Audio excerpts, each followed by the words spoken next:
ফটোফাইল ঋষভ চ্যানেলে আপনাদের স্বাগত। আবারও এসে গেছি একটা নতুন ভিডিও নিয়ে। আজ আমরা চলেছি মধুগিরি দুর্গের উদ্দেশ্যে।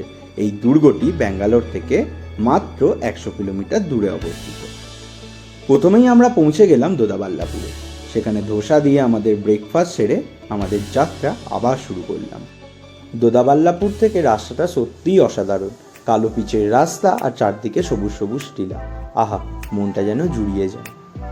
দোদাবাল্লাপুর থেকে সোজা রাস্তা দিয়ে কিছুটা গিয়ে বাঁদিকে NH-69 ধরে গ্রামের সুন্দর পথ পেরিয়ে আমরা পৌঁছে গেলাম মধুগিরি দুর্গে। মধুগিরি দুর্গটি বাস স্ট্যান্ডের পাশেই অবস্থিত। দুর্গের মুখ্য দরজা দিয়ে ঢুকেই প্রথমে সিকিউরিটি রেজিস্টার বুকে নিজের নাম, ফোন নাম্বার লিখে আধার কার্ডটা দেখালাম।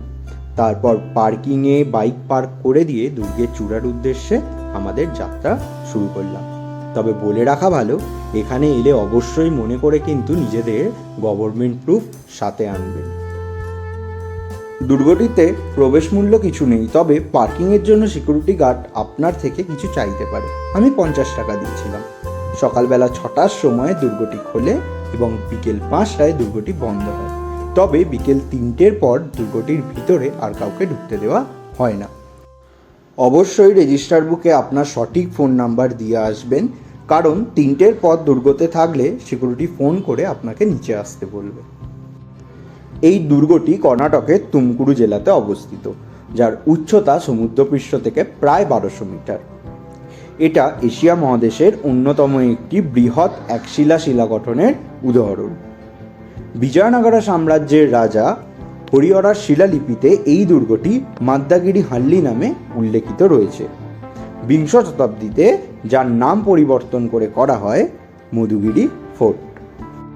বিজয়নগরের রাজবংশের সময় 1601 সালে বিজয়বাড়ার মহানাদা প্রভু ইমাদি চিক্কাপ্পা গৌড়া দ্বারা দুর্গটি নির্মাণ করা হয়, যার নেতৃত্ব দিয়েছিলেন রাজা হীরা গৌড়া। পরে অষ্টাদশ শতাব্দীতে হায়দার আলী এবং টিপু সুলতান দ্বারা দুর্গটির সংশোধন করা হয়।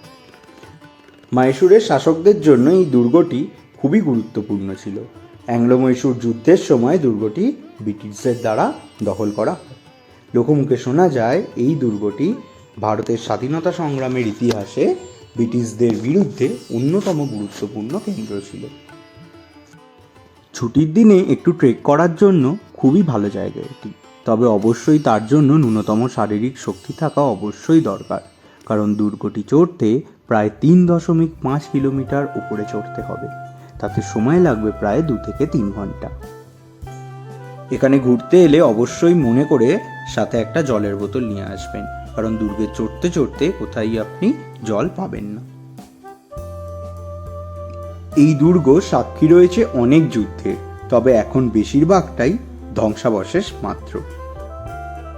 এতক্ষণ দুর্গ চড়তে চড়তে আমরা হাঁপিয়ে গেছিলাম, তাই একটু পুকুরের পাড়ে বসে বিশ্রাম নিয়ে নিলাম।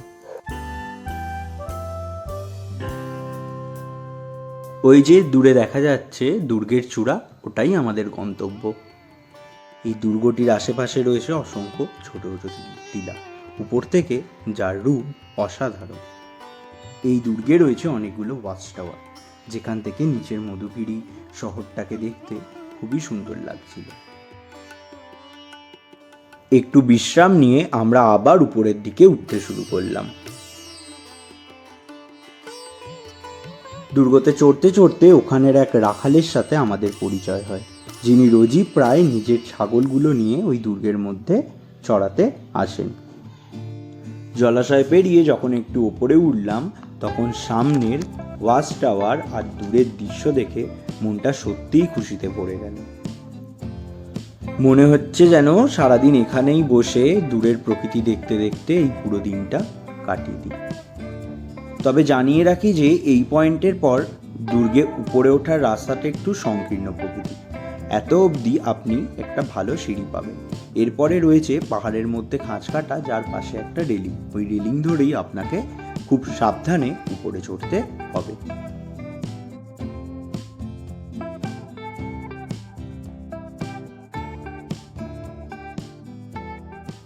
উপর থেকে নিচের মধুগিরি শহরটাকে দেখতে সত্যিই খুব ভালো লাগছিল। ওই যে দূরে দেখা যাচ্ছে মধুগিরি দুর্গের চূড়ো, আর একটুখানি উঠলেই আমরা দুর্গের চূড়োয় থাকবো।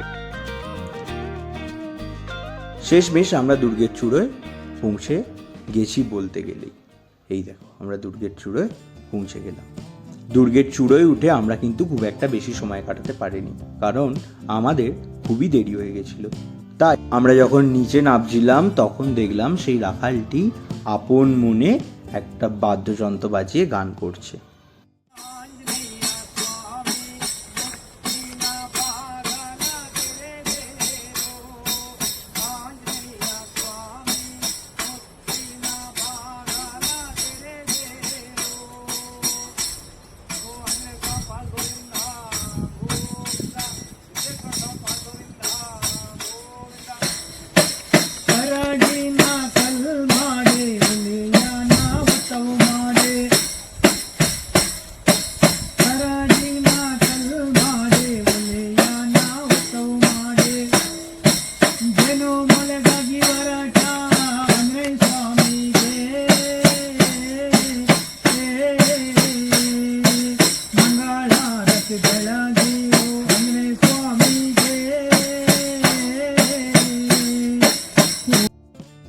লোকাল পরিবহনের মাধ্যমে আপনাকে এখানে আসতে হলে প্রথমে আসতে হবে তুমকুরুতে। সেখান থেকে আপনাকে মধুগিরির বাস নিতে হবে। আর সারাদিন দুর্গের মধ্যে ঘুরেই সময়টা কেটে গেল। দুর্গ থেকে নেবে মধুগিরি শহরে একটা ছোট্ট দোকানে কিছু খাওয়া দাওয়া করে আমরা বাড়ির দিকে রওনা দিলাম।